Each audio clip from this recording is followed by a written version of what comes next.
एक ऐसी अद्भुत कहानी है जो मैं आज आपको ध्यानपूर्वक सुनाऊंगा, और इसे सुनने के बाद आप ज्यादा सोचना, डरना और चिंता सब छोड़ देंगे और आपका मन खुशियों से और प्रसन्नता से भर जाएगा।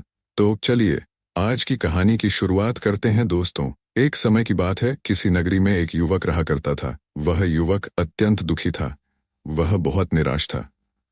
उसे यह समझ नहीं आ रहा था कि आखिर इस दुनिया में हर व्यक्ति अपने मतलब के लिए क्यों जीता है। उसे हर जगह हर कोई केवल स्वार्थ ही नजर आता था।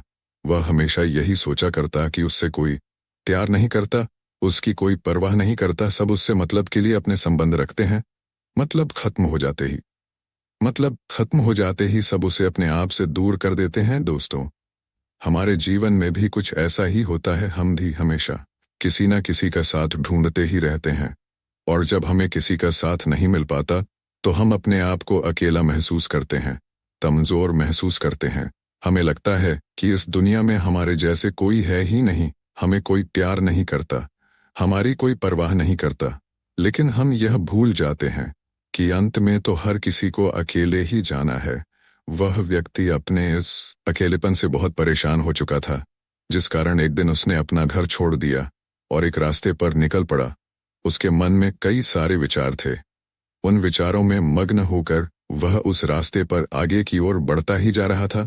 तभी उसे रास्ते में एक आश्रम दिखाई पड़ा। वह उस आश्रम की ओर आगे बढ़ा। तभी उसने देखा कि एक गुरु अपने शिष्यों को ध्यान करना सिखा रहे हैं, और उन्हीं शिष्यों में से एक शिष्य ने अपने गुरु से कहा है, गुरु, आखिर यह ध्यान क्या है और इस ध्यान को करने से हमें क्या लाभ। तभी वह गुरु अपने उस शिष्य के इस सवाल का जवाब देते हुए कहते हैं, पुत्र, ध्यान ही सच और ध्यान हमें अकेला कर देता है। हम जितने ज्यादा अकेले होते जाते हैं उतना ही हम ध्यान में उतरते चले जाते हैं, और यही अकेलापन तुम्हें सत्य के मार्ग पर ले जाता है, तुम्हें सत्य की प्राप्ति करवाता है।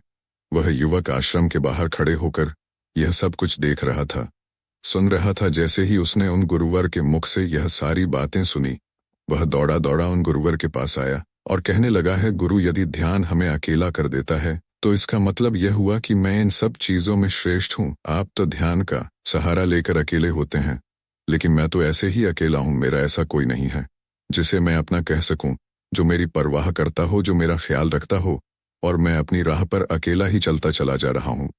उस व्यक्ति की यह सारी बातें सुनकर उन गुरुवर ने उस व्यक्ति को ध्यानपूर्वक देखा, और उसके बाद उससे कहते हैं, भंते, अगर तुम अकेले हो तो तुम्हारे पीछे तुम्हारा पूरा परिवार, तुम्हारे मित्र, तुम्हारे शत्रु, तुम्हारे सगे संबंधी, इन सब को लेकर तुम कहाँ जा रहे हो। उन गुरुवर के मुख से यह बात सुनकर वह व्यक्ति चौंक उठा, और उसने तुरंत ही पीछे मुड़कर देखा तो वहां पर कोई नहीं था। तभी वह उन गुरुवर से कहता है, हे गुरुवर, कौन है? मेरे पीछे कोई तो नहीं, ना मेरे परिवार वाले, ना मेरे मित्र, ना मेरे शत्रु, और ना ही मेरे सगी संबंधी। मैं तो सबको पीछे छोड़ आया हूँ, क्योंकि कोई मुझे नहीं पूछता, कोई मेरी परवाह नहीं करता, कोई मेरा ख्याल तक नहीं रखता, यहाँ तक कि मेरी कोई आवाज तक नहीं सुनना चाहता। लेकिन जब किसी के ऊपर कोई समस्या आती है तो वह मुझे अवश्य याद करता है, पर बाकी समय पर वह मुझे पूछते तक नहीं। उन्हें यह तक खबर नहीं होती कि मैं किस हाल में हूँ, मैं जिंदा भी हूँ या नहीं। उन सबको इन सब चीजों से कोई फर्क नहीं पड़ता। उन गुरुवर ने उस व्यक्ति की यह बातें ध्यानपूर्वक सुनी, और उसके बाद उस युवक से कहते हैं, भंते, तुम सही कह रहे हो, लेकिन जब तक तुम इन सभी को छोड़कर नहीं आते तब तक तुम भला अकेले कैसे हो सकते हो। वह व्यक्ति एक बार फिर से आश्चर्यचकित होकर पीछे मुड़कर देखता है, और फिर उन गुरुवर से कहता है, गुरुवर, यहाँ पर तो कोई नहीं है, मैं अकेला ही यहाँ पर आया हूँ। लग रहा है कि आप मेरा मजाक उड़ा रहे हैं। मेरे पीछे कोई नहीं है, आप खुद देख सकते हो, फिर आप ऐसा क्यों कह रहे हैं कि जाओ और इन्हें छोड़ कर आओ। जब मेरे साथ कोई है ही नहीं तो मैं भला उन्हें कहाँ छोड़ूं, कैसे छोड़ूं। उस युवक की यह सारी बातें सुनकर वह गुरुवर मुस्कुराने लगे और उस युवक से कहते हैं, भंते, आखिर तुम मुझसे क्या चाहते हो। इस पर वह युवक उन गुरुवर से कहता है, हे गुरुवर, मैं आपका शिष्य बनना चाहता हूँ, मुझे कोई साथी चाहिए, मुझे अपना शिष्य बना लीजिए, मैं जीवन भर आपका आभारी रहूंगा। उस युवक की यह बातें सुनकर उन गुरुवर ने कहा, भंते, तुम चाहो तो यहाँ पर 1 महीने रह सकते हो, उसके बाद ही मैं यह निर्णय कर पाऊंगा कि क्या मुझे तुम्हें अपना शिष्य बनाना चाहिए या फिर नहीं। लेकिन तुम्हें मेरी एक बात माननी होगी, तुम्हें इन 30 दिनों के अंदर ध्यान का अभ्यास करना होगा। अगर तुम यह कर सकते हो तो तुम यहाँ पर अगले 1 महीने के लिए रुक सकते हो, अन्यथा तुम्हारे लिए यहाँ पर कोई जगह नहीं। उस व्यक्ति ने काफी सोच विचार कर उन गुरुवर से कहा है, गुरुवर, आप जैसा कहेंगे मैं वैसा ही करूंगा। आप चाहते हैं कि मैं 30 दिनों में ध्यान का अभ्यास करूं, तो मैं यह करने के लिए तैयार हूं। उस व्यक्ति ने उन गुरुवर की बात मान ली और आश्रम में ही रुक गया। अगले दिन सुबह सुबह वह गुरुवर उस व्यक्ति के पास आए और उस व्यक्ति से कहने लगे, भंते तुम किससे बात कर रहे हो, तुम्हारा ध्यान कहाँ है? इस पर वह व्यक्ति जवाब देते हुए कहता है, हे गुरुवर, मेरे साथ तो कोई नहीं है, मैं भला किससे बात करूंगा, मैं तो अकेला हूं। तभी वह गुरुवर उस व्यक्ति से कहते हैं, ठीक है, लेकिन अब ध्यान लगाओ, क्योंकि तुमने मुझे वचन दिया था कि इन 30 दिनों में तुम ध्यान का अभ्यास करोगे। उन गुरुवर के कहने पर वह व्यक्ति ध्यान करने बैठ जाता है, लेकिन पहले दिन उसे ध्यान करने में बहुत तकलीफें आती हैं, बहुत सारी परेशानियों का सामना करना पड़ता है, यहाँ तक कि वह ढंग से लगातार बैठ भी नहीं पा रहा था। उसके पैर मानो सुन्न से हो जाते और उसका पैर मानो काम करना ही बंद कर देता। यह सारी बातें वह गुरुवर देख रहे थे।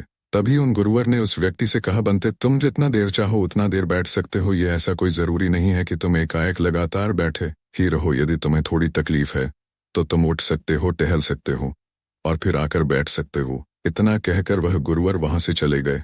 अगले दिन सुबह सुबह फिर वह उस व्यक्ति के पास आए और उस व्यक्ति से कहने लगे, भंते कौन है, किससे बातें कर रहे हो, कोई आया है क्या? उन गुरुवर की इस बात का जवाब देते हुए वह व्यक्ति उन गुरुवर से कहता है, गुरुवर, यहाँ पर तो कोई नहीं है, आप खुद देख लीजिए, मैं भला किससे बातें करूंगा। तभी वह गुरुवर एक बार फिर उस व्यक्ति से कहते हैं, चलो ध्यान का अभ्यास करो। तभी वह व्यक्ति उन गुरुवर से कहता है गुरुवर, क्या केवल आंखें बंद करके बैठ जाना इसे ही ध्यान कहते हैं? अगर इसे ही ध्यान कहते हैं तो यह तो बड़ा ही आसान है और इसे तो कोई भी कर सकता है, केवल आंखें बंद करके बैठना ही तो है इसका जवाब देते हुए वह गुरुवर उस व्यक्ति से कहते हैं, बनते केवल आंखें बंद करके बैठ जाना इसे ध्यान नहीं कहते। ध्यान करने के लिए तुम्हें अपने मन को एकाग्र करना होगा, अपने मन को किसी एक चीज पर लगाना होगा।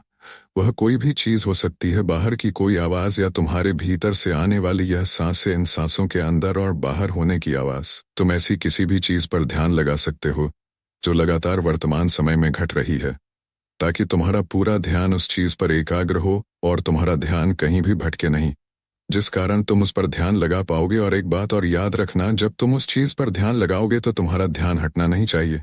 इतना कहकर वह गुरुवर वहां से चले गए। अगले दिन जब वह सुबह एक बार फिर उस व्यक्ति से मिलने आए तो उन्होंने एक बार फिर उस व्यक्ति से कहा, बनते आज कौन आया है, किससे बातें कर रहे हो, बड़ी जोर जोर से आवाज आ रही है, तुम यहाँ पर खुद शांति पाने आए हो या फिर दूसरों को अशांत करने के लिए? वह व्यक्ति उन गुरुवर से कहता है गुरुवर, पर यहाँ पर तो कोई है ही नहीं, तो मैं भला किससे बात करूंगा, यहाँ तक कि अभी तक मेरे मुख से एक शब्द तक नहीं निकला है, तो फिर आपको कैसे जोर जोर की आवाजें कहाँ से आ रही हैं? और जब मैंने एक शब्द भी नहीं बोला तो मैं भला दूसरों के लिए अशांति का कारण कैसे बन सकता हूँ? तभी वह गुरुवर उस व्यक्ति से कहते हैं, ठीक है, चलो ध्यान का अभ्यास करो। तभी वह व्यक्ति उन गुरुवर से कहता है, हे गुरुवर, मेरा एक प्रश्न है, क्या मैं आपसे पूछ सकता हूँ? तभी वह गुरु उस व्यक्ति से कहते हैं, पूछो, तुम्हें क्या पूछना है? तभी वह व्यक्ति उन गुरुवर से कहता है, गुरुवर, आप कहते हैं किसी भी एक चीज पर ध्यान लगाओ जो वर्तमान समय में घट रही हो, उस पर अपना पूरा ध्यान लगा दो। लेकिन जब मैं अपनी सांसों पर या फिर किसी ऐसी चीज पर ध्यान लगाने का प्रयास करता हूँ जो लगातार थट रही है, तो मेरा ध्यान लगातार नहीं रह जाता, मैं पल पल भटकता रहता हूँ। कभी मुझे कुछ याद आने लगता है तो कभी मुझे कुछ और याद आने लगता है। वह पुरानी चीजें, वह पुरानी यादें मेरा पीछा नहीं छोड़ती। आपके कल यहाँ से चले जाने के बाद मैंने ध्यान करने के लिए बहुत प्रयास किया, लेकिन वह पुरानी यादें बार बार मुझे याद आ रही थी, जिस कारण मैं इस चीज पर ध्यान लगा ही नहीं सका। तो अब मुझे क्या करना चाहिए? उस व्यक्ति की यह सारी बातें सुनकर वह गुरु मुस्कुराने लगे और वहां से चले गए। उन गुरुवर की हंसने की वजह उस व्यक्ति को समझ नहीं आई। अगले दिन सुबह सुबह एक बार फिर वह गुरु उस व्यक्ति के पास पहुंचे और कहा, भंते, यह तुम क्या कर रहे हो? इतना आलस, चारों ओर आलस ही आलस फैला हुआ है। अपने पास से आलस को भगाओ, अन्यथा यह तुम पर हावी हो जाएगा और फिर तुम हमेशा इसके अधीन बनकर रहोगे। तभी वह व्यक्ति गुरुवर से कहता है, गुरुवर, आप तो रोज एक ही बात कहते हैं कि यहाँ पर कोई है, लेकिन मुझे तो कोई नजर आता ही नहीं, आप ही बताइए यहाँ पर कौन है? तभी वह गुरु उस व्यक्ति से कहते हैं, ठीक है, चलो अभ्यास के लिए चलते हैं। तभी वह व्यक्ति उन गुरुवर से कहता है गुरुवर, मेरा एक प्रश्न है, आपकी आज्ञा हो तो मैं आपसे पूछना चाहता हूँ। गुरुवर उस व्यक्ति से कहते हैं, हाँ पूछो। क्या प्रश्न है तुम्हारा? तभी वह व्यक्ति उन गुरुवर से कहता है, हे गुरुवर, आपकी कृपा से अब मैं पहले से बेहतर तरीके से ध्यान कर पा रहा हूँ, लेकिन अभी भी मुझे एक समस्या आ रही है, और वह यह है कि जब भी मैं अपनी सांसों पर ध्यान देता हूँ तो मेरा मन एकाग्र तो होता है और मैं पहले से ज्यादा और अच्छी तरह से ध्यान भी लगा पाता हूँ, लेकिन ध्यान लगाते लगाते मुझे नींद आने लगती है और मैं सो जाता हूँ। फिर उसके बाद मुझसे ध्यान नहीं हो पाता। उसके बाद केवल बस मुझे नींद ही नींद आती रहती है और मैं ध्यान की तरफ फिर अपने आप को मोड़ नहीं पाता। उस व्यक्ति की यह बात सुनकर वह गुरुवर उस व्यक्ति से कहते हैं, यह तो अच्छी बात है। इतना कहकर वहां से चले जाते हैं। 5वें दिन जब सुबह सुबह वह गुरुवर उस व्यक्ति के पास पहुंचते हैं तो वे कहते हैं, भंते, तुमने इतने लोगों को क्यों बुला रखा है? इतने सारे लोग तुम्हें ध्यान नहीं करने देंगे। तुमने इतने सारे लोगों को क्यों बुलाया है? इन्हें यहाँ से जल्दी भेजो, मुझे ये बिल्कुल नहीं पसंद। तुम तो यहाँ पर अकेले आए थे, जैसा कि तुमने कहा, तो फिर इतने सारे लोगों को तुमने आज क्यों बुला रखा है? इन्हें अभी के अभी वापस छोड़कर आओ। तभी वह व्यक्ति उन गुरुवर के बारे में मन ही मन यह सोचता है कि लगता है गुरुवर पागल हो चुके हैं। जब भी रोज आते हैं तो हमेशा एक ही बात कहते हैं कि यहाँ पर कोई है, लेकिन मुझे तो कोई नजर ही नहीं आता। बड़ी विनम्रता से उन गुरुवर से कहा है, गुरुवर, शायद आपकी आंखें जो देख पा रही हैं वह मैं नहीं देख पा रहा हूँ, मुझे तो यहाँ पर कोई नजर नहीं आता। फिर आपको कैसे यहाँ पर लोग ही लोग नजर आ रहे हैं? फिर गुरुवर उस व्यक्ति से कहते हैं, अच्छा ठीक है, चलो अब ध्यान का अभ्यास करते हैं। तभी वह व्यक्ति उन गुरुवर से कहता है गुरुवर, मुझे ध्यान के वक्त नींद आती थी, जैसा कि मैंने आपको बताया था। उस पर तो मैंने नियंत्रण पा ली, लेकिन अब जब भी मैं ध्यान करने बैठता हूँ, किसी एक चीज पर अपना ध्यान केंद्रित करता हूँ, तो मेरे मन में विचारों का सैलाब होता है। मानो विचारों की बाढ़ सी आ जाती है। इतने विचार तो आंख खोलकर भी मैंने कभी नहीं देखे होंगे, जितने की आंखें बंद करने के बाद मुझे नजर आते हैं। और इन विचारों में कुछ ऐसे विचार भी मेरे मन में आते हैं जिनके बारे में आज तक मैंने सोचा तक नहीं है। मुझे उनके बारे में कुछ भी नहीं पता। ये सब क्यों हो रहा है गुरुदेव? उन गुरुवर ने उस व्यक्ति की यह बात सुनकर उस व्यक्ति से कहा, अच्छा ऐसा हो रहा है। इतना कहकर वह गुरुवर वापस चले गए। अगले दिन सुबह सुबह वह गुरुवर एक डंडा लेकर उस युवक के पास पहुंचे और एक डंडा जड़ते हुए उस युवक से कहते हैं, मैंने तुम्हें पहले ही कहा है, इतने सारे लोग मुझे पसंद नहीं, तुम्हें इन्हें छोड़कर आना होगा। आखिर तुम रोज रोज इन्हें क्यों ले आते हो? इतनी भीड़ इकट्ठा करके तुम्हें क्या लाभ? आज के बाद ये यहाँ पर नहीं आने चाहिए। इस बात का ख्याल रखना। यदि आज के बाद यहाँ पर कोई भी नजर आया और तुम्हारी बकबक मुझे सुनाई पड़ी तो मैं तुरंत ही तुम्हें इस आश्रम से निकाल दूंगा। तभी वह व्यक्ति बड़ी विनम्रता से उन गुरुवर से कहता है गुरुर, मुझे तो यह समझ नहीं आता कि मुझे कोई नजर ही नहीं आता, लेकिन आप रोज एक ही बात कहते हैं कि यहाँ पर मैंने भीड़ इकट्ठी कर रखी है। जिन लोगों को भी मैंने लाया है उन्हें मुझे छोड़कर आना होगा, लेकिन मैं आपसे हर रोज एक ही बात कहूं कि मुझे कोई नहीं नजर आता, नहीं मुझे कोई यहाँ पर दिखाई पड़ता है और ना ही मैं अपने मुख से एक शब्द भी निकालता हूँ, लेकिन फिर भी आप कहते हैं कि आपको लोगों की आवाजें सुनाई पड़ रही हैं। तभी वह गुरुवर है उस व्यक्ति की इस बात का जवाब देते हुए कहते हैं, क्या तुम्हारे मित्र, तुम्हारे परिवार वाले, तुम्हारे सगे संबंधी, तुम्हारे शत्रु, तुम्हारी इच्छाएं, तुम्हारी वासना, यह सब क्या तुमसे मिलने नहीं आते? वह व्यक्ति उन गुरुवर से कहता है, नहीं गुरुदेव, मुझसे कोई मिलने नहीं आता, मैं तो यहाँ पर अकेला ही आया था और अभी भी मैं अकेला ही हूँ, मेरा कोई नहीं। तभी वह गुरुवर क्रोधित होकर उस झंडे से उस व्यक्ति पर एक और प्रहार करते हैं और कहते हैं, अभी बैठो, अभी ध्यान लगाओ, और यदि तुम्हारे ध्यान में कोई भी आता है तो मुझे बताओ। वह व्यक्ति उन गुरुवर की बात मान लेता है और तुरंत ही ध्यान करने बैठ जाता है। कुछ देर तक तो वह काफी शांत रहता है, लेकिन कुछ देर बाद ही वह उन गुरु से कहता है गुरुदेव, मेरा भाई मुझसे मिलने आया है, साथ में मेरे पिताजी भी हैं, दोनों बहुत दुखी हैं क्योंकि मैं उन्हें छोड़कर यहाँ जो चला आया हूँ। मेरे भाई की तबीयत भी कुछ ठीक नहीं लग रही, वह मुझे बुला रहे हैं। मेरे बड़े भाई की पत्नी अर्थात मेरे भाभी मेरे बड़े भाई के साथ अच्छा व्यवहार नहीं कर रही, और तो और मेरी प्रेमिका भी आई हुई है। वह मुझसे पूछ रही है कि क्या तुम मुझसे शादी करोगे या फिर मैं किसी और से शादी कर लूं। वह भी बहुत दुखी नजर आ रही है। और इतना ही नहीं, मेरे कुछ मित्र भी पीछे खड़े हैं जिनसे मैंने कुछ कर्ज लिए थे, आज वह मुझसे अपना कर्जा मांगने आए हैं। मुझे धोखेबाज कह रहे हैं, मुझे अपशब्द बोल रहे हैं, और वह साथ में मेरे कुछ शत्रुओं को भी लाए हैं, लेकिन मेरे शत्रु मुझे मारना नहीं चाहते। वह तो ये कह रहे हैं कि तू तो पहले से ही मरा हुआ है, तुझे और क्या मारना। इतना कहकर वह व्यक्ति कुछ देर के लिए शांत हो गया, लेकिन उसी के बाद फिर कुछ देर बाद वह एक बार फिर से उन गुरुवर से कहने लगा है, गुरुवर, अब मेरे पास एक बहुत बड़ा घर है इसे मैंने खरीद लिया है। मैं, मेरे पिता, मेरी माता, मेरा भाई, मेरी भाभी सभी इसमें बहुत मिलजुल के रह रहे हैं। हम बहुत खुश हैं। मैं अब अपने मित्रों से अत्यधिक अमीर हूँ। मेरे पास बेशुमार धन दौलत है। और तो और मैंने अपनी प्रेमिका से शादी भी कर ली है और इसका जश्न बना रहे हैं। इतना कहकर वह व्यक्ति एक बार फिर शांत हो गया और फिर कुछ देर बाद और फिर एक बार उन गुरुवर से कहता है लगातार वह मुझ पर मारने का प्रयास कर रहा है, लगातार वह मुझ पर प्रहार कर रहा है।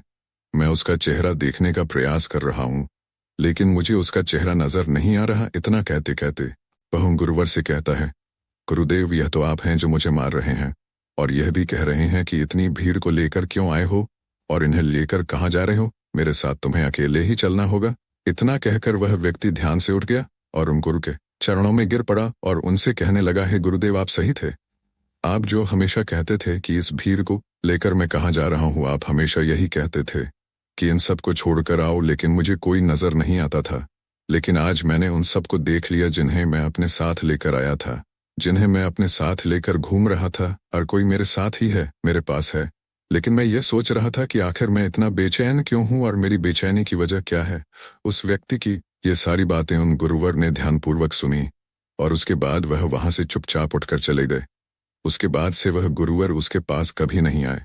लेकिन वह व्यक्ति हर रोज ध्यान का अभ्यास कर रहा था और पूरे 1 महीने बाद जब वह उन गुरुवर के पास पहुंचा तो उन गुरुवर से कहने लगा है, गुरुवर, जैसा कि आप कहते थे कि मैं हमेशा अपनी भीड़ को अपने साथ लेकर घूमता हूँ, तो आज मैंने उस भीड़ को विदा कर दिया है और अब मैं बिल्कुल अकेला हूँ। मेरे साथ कोई नहीं, मेरे साथ आप भी नहीं है, यहाँ तक कि मैं खुद अपने साथ नहीं हूँ। मैं एक परम शांति महसूस कर रहा हूँ। अब मुझे ऐसा प्रतीत होता है कि अब मेरे जीवन में कोई समस्या नहीं है, कोई समाधान नहीं है। मैं बहुत हल्का महसूस कर रहा हूँ, मैं बहुत अच्छा महसूस कर रहा हूँ और इस शांति में जो आनंद है इसका क्या कहना। तभी वह गुरुवर उस व्यक्ति से कहते हैं, भंते, अगर तुम चाहो तो इस अकेलेपन को लेकर तुम अपनी दुनिया में वापस जा सकते हो। अव्याधि, तुम उस संसार में वापस भी लौट जाओ। भले ही लोग तुम्हारे आसपास क्यों ना रहे, भले ही पूरी भीड़ तुम्हारे साथ क्यों ना रहे, लेकिन फिर भी तुम अकेले ही रहोगे। फिर चाहे वह तुम्हारे रिश्तेदार हो, सगे संबंधी हो, परिवार वाले हो, तुम्हारे मित्र, तुम्हारे शत्रु, तुम्हारी भावनाएं या फिर तुम्हारी प्रेमिका, इन सबके साथ रहकर भी तुम पूर्ण रूप से अकेले ही रहोगे। और इतना ही नहीं, तुम्हारे जीवन में जब भी कोई बुरी परिस्थितियां आएंगी तब भी तुम बिल्कुल अकेले और शांत रहोगे और तुम हर परिस्थितियों का समाधान निकालने में भी अब पूरी तरह सक्षम हो चुके हो। और यदि अब तुम चाहो तो मैं तुम्हें अपना शिष्य बना सकता हूँ, क्योंकि हो सकता है तुम्हें यह लग रहा हो कि यह 30 दिन तो पूरे खत्म हो चुके, लेकिन ध्यान का मार्ग अभी शुरू हुआ है। और याद रहे कि अभी तो बहुत कुछ सीखना है, जानना है, लेकिन कुछ रखना नहीं है। यह मार्ग अभी शुरू हो रहा है और यह मार्ग अति लंबा है और इस मार्ग की शुरुआत शांति से ही होती है। तभी वह व्यक्ति उन गुरुवर को प्रणाम करता है और उनसे कहता है, हे गुरुवर, मैं अपने घर वापस लौटना चाहता हूँ, अपने उस संसार में वापस जाना चाहता हूँ, ताकि मैं अपनी जिम्मेदारियों को निभा सकूं और साथ ही साथ इस मार्ग पर भी आगे बढ़ यदि आपकी आज्ञा हो। इतना कहकर वह व्यक्ति शांत हो गया।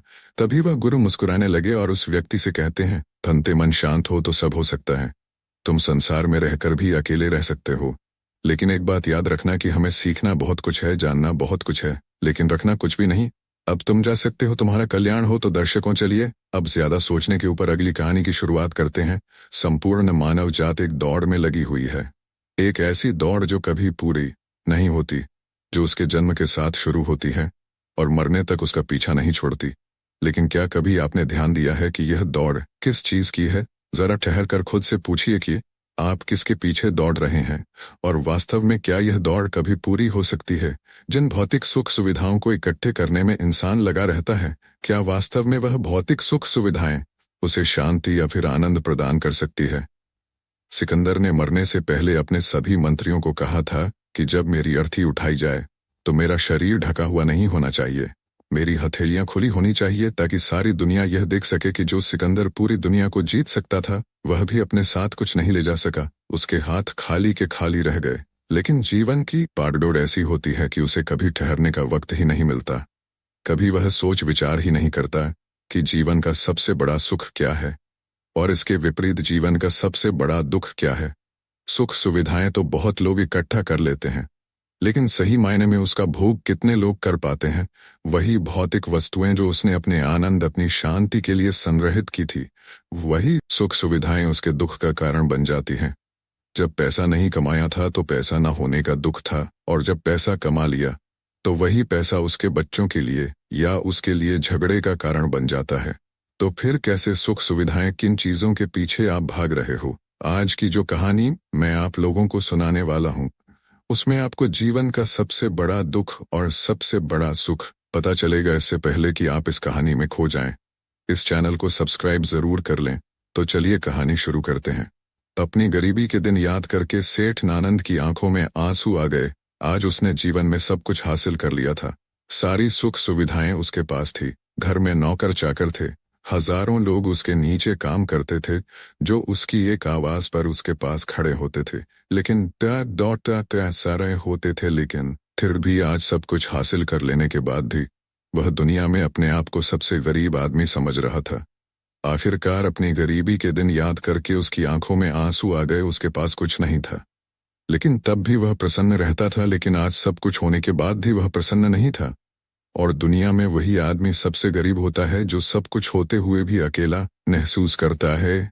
उसे एहसास होने लगा था कि धन संपदा या भौतिक सुख सुविधाएं उसके मन की पूर्ति नहीं कर सकती।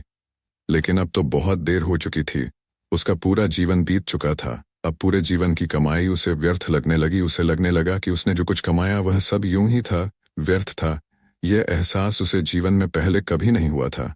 काश उसे यह एहसास पहले हो गया होता, तो वह ठहर जाता, रुक कर चिंतन करता कि जो चीज वह इकट्ठी कर रहा है, क्या वास्तव में वह इकट्ठी करने लायक है। अगर उसे यह बात पहले पता चल गई होती तो वह अपने जीवन में सार्थकता खोजने की कोशिश करता।